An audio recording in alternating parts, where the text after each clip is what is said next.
Assalamu alaikum, ladies and gentlemen. Today we are going to discuss about the 147 PMA 147 that has already passed through. और अभी जो लड़के हैं वो इसके फाइनल सिलेक्शन लेटर के उसका वेट कर रहे हैं। मेरिट लिस्ट ऑलमोस्ट फाइनलाइज हो गई है, फाइनल स्टेज पर है। हफ्ते 10 दिन के अंदर अंदर मिलनी चाहिए अभी मेरिट लिस्ट। तो जो सिलेक्शन लेटर है, फाइनल सिलेक्शन लेटर जो है वो मिलना चाहिए। तो अभी जो नीड इस फेल्ट के हम जो है इस पे बात करें कि एनालिसिस करें कि 147 जो है वो ओवरऑल कैसे गुजरा है। ओवरऑल जो 147 है वो आपको अगर याद होगा कि कोरोना के बाद आया, दिसंबर में कोरोना के लिए के लॉकडाउन हुए थे, उसके बाद जनवरी से शुरू हुआ और फिर ये जो अप्रैल है, ये जो महीना गुजर रहा है इसके तक वो चलता रहा है। और सिलेक्शंस जो हैं जो ओवरऑल जनवरी से लेके अप्रैल तक बड़ी एक स्मूथली चलती रही है। कहीं नॉर्मल जो पासिंग परसेंटेज शुरू में 4 से 5% रही ओवरऑल, और उसके बाद फिर वो इंक्रीज़ होकर 7-8% पे भी गई है।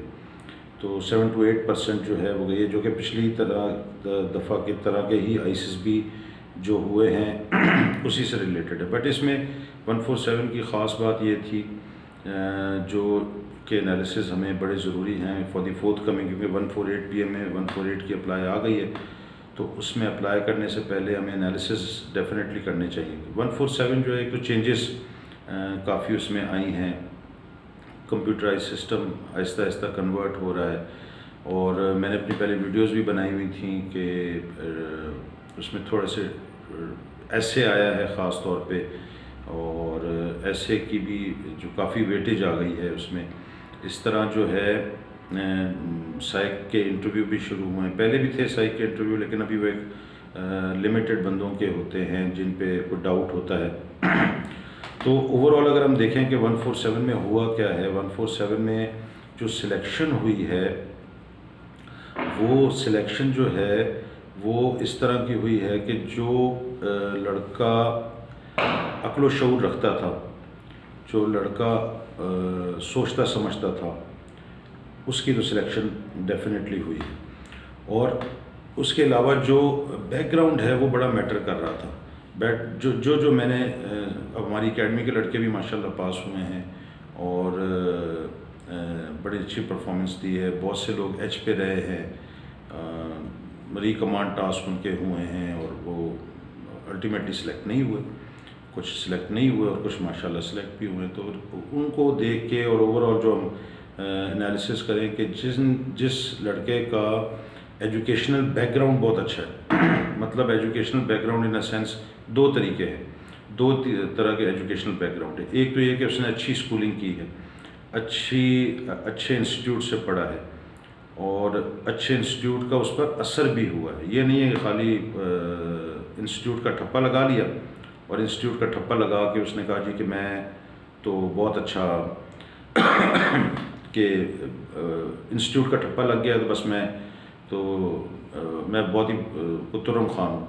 ऐसा नहीं है। जिसने इंस्टीट्यूट को कैश किया है, मतलब जिसने अच्छे इंस्टीट्यूट में पढ़ा है तो उस अच्छे इंस्टीट्यूट में उसने अलिफ बे भी जानी है, उसकी अपनी एकेडमिक्स जो है उस पर वो सोचा समझा है, तो उसकी सिलेक्शन हुई है।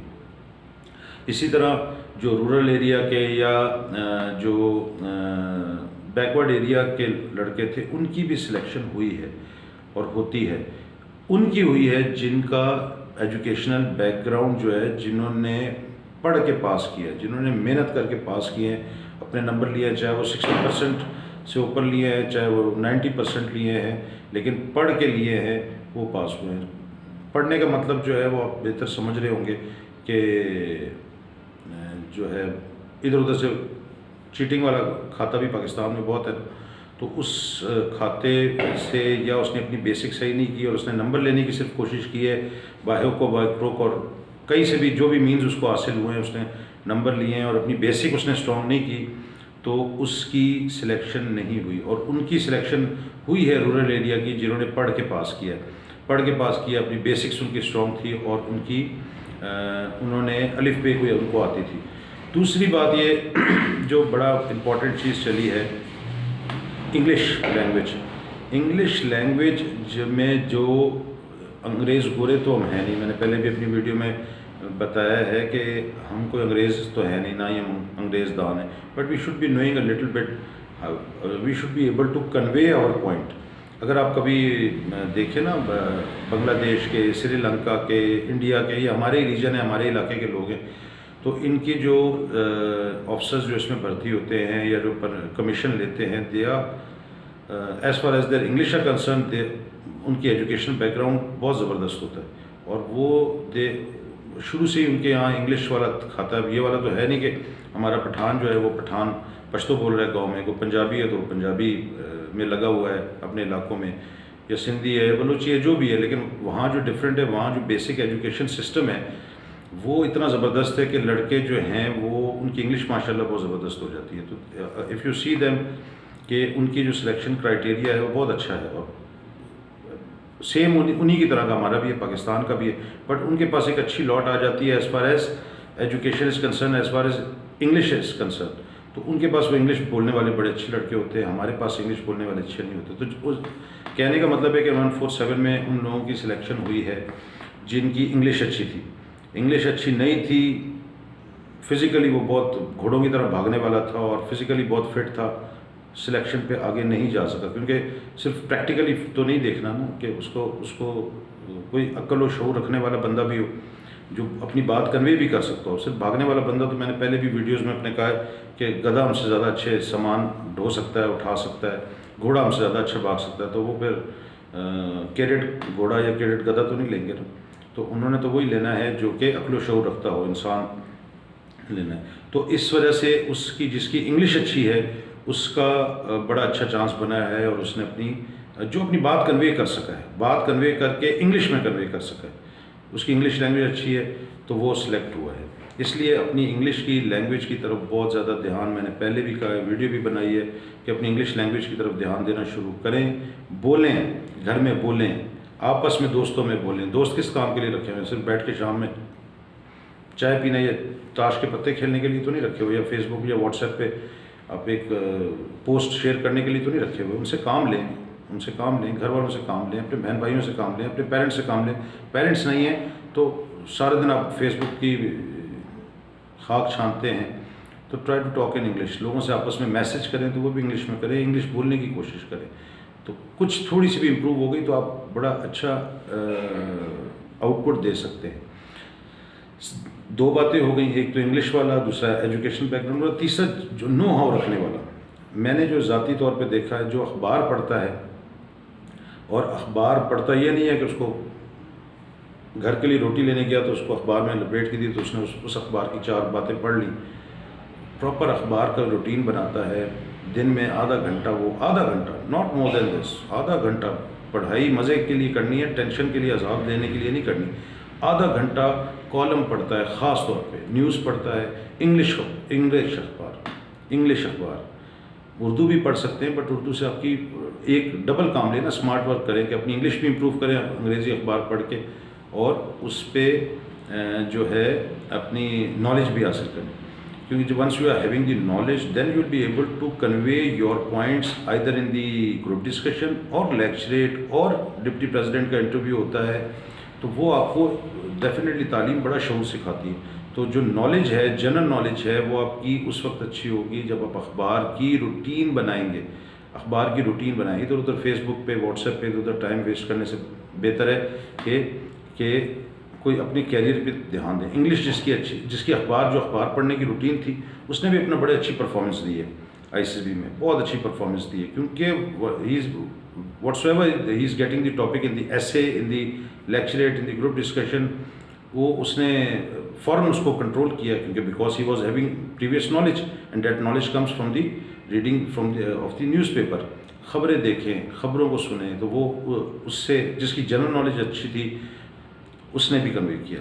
तीसरा ये कि जो चौथी बात ये है कि जो लास्ट में कहूँगा कि कॉन्फिडेंस के साथ जो गया है ना, जो परेशान था, घर की परेशानी लेकर गया, यूनिवर्सिटी की परेशानी लेकर गया, तैयारी नहीं करके गया, आखिरी 15 दिन तैयारी कर ली, एकेडमीज़ की बात मैं कर रहा हूँ, आखिरी 15-20 दिन तैयारी कर ली, लोगों से पूछ पाछ लिया फेसबुक पे, वो कोई आउटपुट दे ही नहीं सका, आउटपुट नहीं दे सका। इल्ला माशाल्लाह कोई 100 में से एक बंदा होगा तो वो दिया होगा उसने, लेकिन वो अपने आउटपुट नहीं दे सका बिकॉज ही वॉज नॉट, वो तो इधर उधर की उसका जो अंदर का सिलसिला है वही सही नहीं था। इसलिए कहते हैं ना कॉन्फिडेंस हो और पॉजिटिविटी हो। अब वो पॉजिटिविटी क्या है? अब पॉजिटिविटी की एग्जांपल जो है ना बड़ी ज़बरदस्त है कि पहले जो हम सारी तैयारी कर रहे हैं, इंग्लिश करें जी, अपनी एजुकेशन, अपने एकेडमिक्स अच्छे करें, अपनी अखबारें पढ़ें, अपने अंदर का जो मन के अंदर की जो गंदगी है उसको भी साफ़ करने की बहुत ज़रूरत है। फॉर एग्ज़ाम्पल मैं एग्ज़ाम्पल के तौर पे कहता हूँ, दो लोग जा रहे हैं उधर रोड पे कहीं वॉक कर रहे हैं, साइड पे कहीं सरिया पड़ा हुआ है फॉर एग्ज़ाम्पल, ये मेरे ज़ाती ऑब्जर्वेशन है इसलिए मैं बता रहा हूँ, मैंने देखा है। तो जो पॉजिटिव बंदा है ना वो कहेगा बिजली के पोल ही पड़े हुए हैं। अगर वो पॉजिटिव बंदा है तो वो सोचता समझता है यार बिजली के पोल पड़े हुए हैं, पता नहीं क्यों नहीं लगाए अभी तक, लगाएं तो यहाँ लाइटनिंग होगी तो ज़्यादा अच्छा होगा। और जिस बेचारे के दिमाग में फतूर भरा होगा, गंदगी भरी होगी, नेगेटिविटी भरी होगी, वो उस लोहे की तरफ ध्यान देख के कहता है कि यार इसको बेचे तो कितने का बिक जाएगा। अब क्या है, लालच, तमा, पैसे की हवस और परेशानी और नेगेटिव चीज़ को देखते ही उसका दिमाग जो है नेगेटिविटी की तरफ जा रहा है। तो इस तरह की चीज़ भी अपने अंदर से ख़त्म करें और कॉन्फिडेंस के साथ जाएं। पहले तो गंदगी ख़त्म करें, पॉजिटिविटी अपने अंदर पैदा करें। अपने अंदर पैदा नहीं होगी, बाहर कुछ नहीं होना, कुछ भी हासिल नहीं होना। ऐसे खामखा ड्रामे चल रहे होते। अंदर की गंदगी ख़त्म करें, पॉजिटिविटी लाएं और दूसरा कॉन्फिडेंस के साथ जाएं, जाके खुल के खेलें। वो जो हैं ISSB वाले वो आपको सिलेक्ट करने के लिए बैठे हैं और कुछ जन्नात या आसमानों की मखलूक तो है नहीं, आप ही तरह के इंसान हैं। 25-30 साल पहले वो भी इसी कंडीशन में थे, अभी जो है वो सामने टेबल के उस तरफ बैठे हुए, तो वो आपको खाने के लिए तो नहीं बैठे हुए। खुल के खेलें, खुल के खेलें और खुल के पॉजिटिव खेलें। और वो पॉजिटिव उस वक्त होंगे जब अंदर की गंदगी ख़त्म होगी, अंदर से साफ़ सुथरे होंगे, दिमाग में जो चीज़ को हमेशा पॉजिटिव लें, हमेशा पॉजिटिविटी की तरफ जाएँ, तो वो होगा।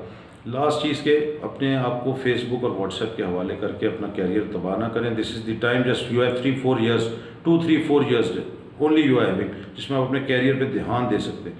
कैरियर पे ध्यान दें, मेहनत की टोकरी रख के अल्लाह ताला के हुजूर रखेंगे तो अल्लाह ताला बड़ा कदरदान है, उसको एक्सेप्ट करता है, मेहनत को, डॉजिंग को नहीं एक्सेप्ट करता। मैंने उससे ये पूछा, उसने ये जवाब दिया, सिलेक्ट होने वाले ने ये कर दिया, नॉट रिकमेंड होने वाले ने ये कर दिया। उससे अल्लाह ताला को कोई ज़्यादा सरोकार नहीं है। अल्लाह ताला को आपकी मेहनत चाहिए, क्योंकि आप अपने कैरियर के लिए करेंगे, रब ताला के लिए तो नहीं करेंगे।